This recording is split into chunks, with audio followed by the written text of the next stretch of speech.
नमस्कार, मैं हूं सुनील विश्वकर्मा। आप देख रहे हैं ईटीवी भारत का फेस टू फेस खास कार्यक्रम। और आज जो हमारे साथ मेहमान हैं वो किसी परिचय के मोहताज नहीं हैं। विश्व की एकमात्र महामंडलेश्वर हिमांगी माँ किन्नर महासंघ की है। सबसे पहले ईटीवी भारत में आपका स्वागत है। जबलपुर में भी अब माँ कामाख्या का मंदिर बनेगा, इसका भूमि पूजन आपने किया है, कैसे विचार में आया? ये हमारी बच्ची संस्कारधानी जबलपुर से किन्नर माही शुक्ला को सपना आया कि माँ कामाख्या देवी का मंदिर मुझे यहाँ पे बनाना है और उनकी सेवा करनी है। तो ये बात उन्होंने मुझे बताई। तो मैंने कहा ये तो बहुत सुंदर है, आपके विचारधारा बहुत अच्छे हैं, तो आप इसका कार्य करिए, मेरा पूर्ण सपोर्ट तन मन धन से रहेगा। तो उन्होंने मुझे आके बताया कि माँ जी, इस तरह से हमें एक जन ज़मीन दे रहे हैं, तो हम चाहते हैं वो जगह लेके हम मंदिर का भी निर्माण करें और उसका जीर्णोद्धार जो हमने कल माही शुक्ला के साथ और उनके जितने शिष्य हैं जबलपुर संस्कारधानी से, तो उनके साथ मिलके हम लोगों ने वहाँ पे जीर्णोद्धार किया। और जैसे कहते हैं कि मंदिर बनाने से पहले भूमि पूजन होती है।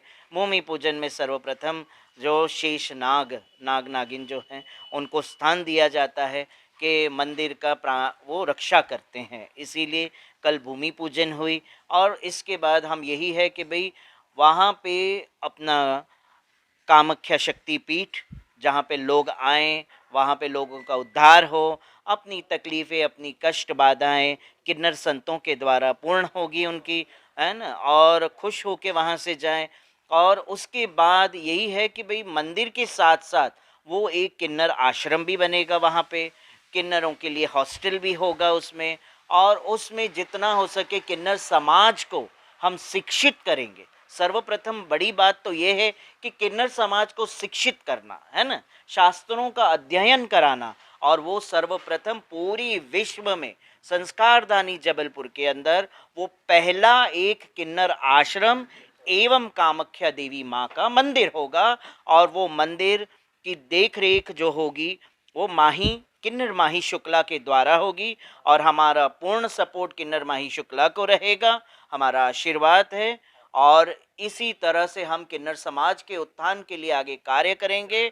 और उसका शुरुआत, उसकी नींव संस्कारधानी जबलपुर में हो गई कल। केंद्रीय किन्नर बोर्ड के गठन को लेकर भी आपने बात कही है, केंद्रीय मंत्री से भी आपकी मुलाकात हुई है, किस तरह का आश्वासन मिला है आपको? हमारे आदरणीय रामदास अठवले जी जो बहुत ही उदार दिल के हैं, उन्होंने यही हमें आश्वासन दिया कि माँ जी, केंद्रीय किन्नर बोर्ड का गठन हम करेंगे। और मैंने कहा वो गठन भी होगा तो आपके नेतृत्व में सारा कार्य होगा। और उन्होंने यही कहा कि हम किन्नर समाज के उत्थान के लिए केंद्रीय किन्नर बोर्ड का गठन करेंगे। और उसमें हमने उन्हें एक लिखित में लेटर भी दिया है, जो उन्होंने ही हमें कहा कि आप एक लिखित में लेटर दे दें हमारे पीएस को, बाकी हम आगे फॉलो अप करेंगे। और उस लेटर के अंदर बाकायदा हमारी मांग रही है कि किन्नरों के लिए हॉस्टल होना चाहिए। सर्वप्रथम किन्नर समाज के लिए एक कहते हैं ना हॉस्टल, हॉस्टल होना चाहिए, ओल्ड एज होम होना चाहिए। किन्नर समाज को गवर्नमेंट जॉब मिलना चाहिए सर्वप्रथम, कि वो आत्मनिर्भर बन सके, अपने पैरों पे खड़े हो सके। जिस तरह से हमारे आदरणीय प्रधानमंत्री नरेंद्र मोदी जी ने कहा है आत्मनिर्भर भारत के बारे में, वोकल फॉर लोकल, आत्मनिर्भर भारत बने। हमें तो आत्मनिर्भर अब किन्नर भी बनेंगे। और इसका मांग हमने रख दिया है केंद्रीय किन्नर बोर्ड के लिए। और हमें यह आश्वासन है हमारे आदरणीय प्रधानमंत्री नरेंद्र मोदी जी से कि वो हमें पूर्ण पूर्ण सपोर्ट करेंगे इसमें, कि हमारा किन्नर समाज के उत्थान के लिए। आज वर्तमान में गंगा की मौजूदा स्थिति किस तरह से देखते हैं आप? आज हमारे माँ गंगा की मौजूदा स्थिति जो है बहुत ही खराब है। लोग समझ नहीं पा रहे हैं कि माँ गंगा अति पावन, पतित पावन है ना? हम सब का उद्धार करने वाली माँ गंगा है।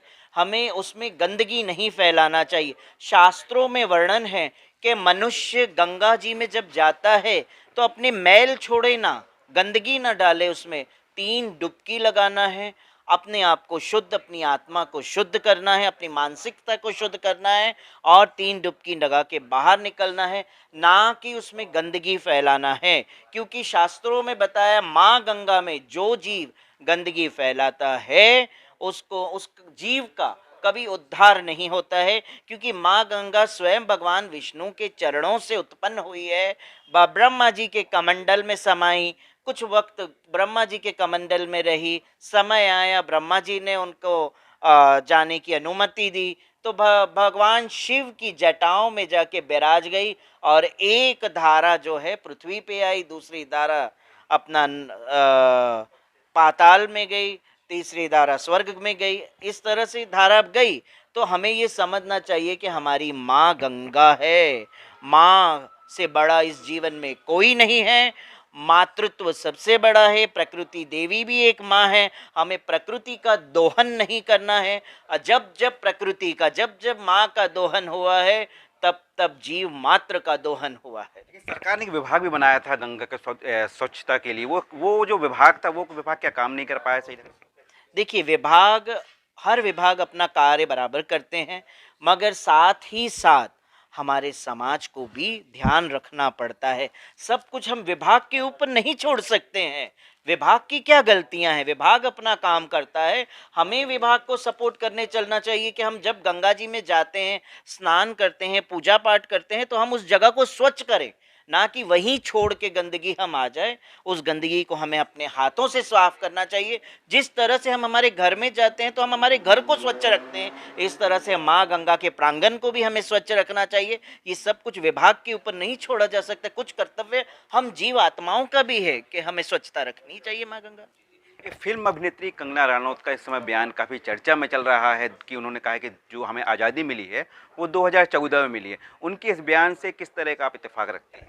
मैं उनके बयान से पूर्ण सहमत हूँ। 2014 में कंगना ने ये कहा, 2014 में हमें आज़ादी मिली है, तो वो सत्य है। हिंदू सनातन धर्म के बारे में उन्होंने कहा कि सनातन धर्म जो है 2014 के बाद ही आज़ाद हुआ है। सनातनियों को पूजा पाठ और भगवान के नामों का उच्चारण करना, आज इतना सब कुछ हो रहा है, तो 2014 के बाद ही हमें स्वतंत्रता मिली है। उससे पहले हमें कहाँ स्वतंत्रता थी? 2014 के बाद ही तो मिला है। हिंदुत्व को आज़ादी मिली है तो 2014 के बाद मिली, उससे पहले कहाँ हिंदू आज़ाद था? कहाँ हम पूजा पाठ बराबर, मंदिर तोड़े जाते थे, बहुत मंदिरों पे कब्जा हुए। आपने खुद देखा है, राम मंदिर का मुद्दा 2014 के बाद सुलझाया गया है, कश्मीर का मुद्दा 2014 के बाद सुलझाया गया है। इवन किन्नर समाज का मुद्दा, जो मेन स्ट्रीम में किन्नर समाज को लाना, जिस किन्नर समाज के उत्थान के लिए कभी कोई सरकारों ने सोचा ही नहीं, उसे एक साइड में डाल के रख दिया, जैसे कि वो एक समाज का हिस्सा नहीं था किन्नर। तो आज 2014 के बाद किन्नर समाज को अपना एक हिस्सा माना, तो वो 2014 के बाद हुआ है।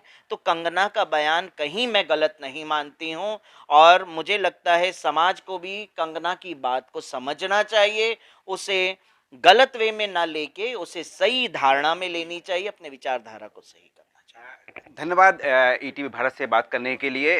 जबलपुर से सुनील विश्वकर्मा, ईटीवी भारत।